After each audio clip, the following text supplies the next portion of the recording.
È un ragazzo speciale, sempre con il sorriso in bocca, buonissimo, non ci sono parole. Noi siamo parenti, ma siamo come voi, non sappiamo ancora niente cosa è successo. Vorrebbero poterlo vedere. C'è anche il papà di Mamour Mbou Pape, 22 anni, il volto rigato dalle lacrime, in questo gruppo di persone dipendenti di un'azienda vicina, fermi davanti ai cancelli della Boldrina Anselmo SRL di Caselle di Selvazzano Dentro.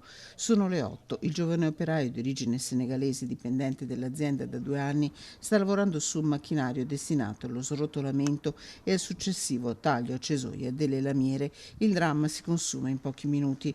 Il giovane, un ragazzo molto laborioso, impegnato sul lavoro ma anche nello studio, si sarebbe accorto della mancanza del liquido lubrificante e avrebbe tentato un rabbocco del fluido, finendo incastrato all'interno del cilindro del macchinario.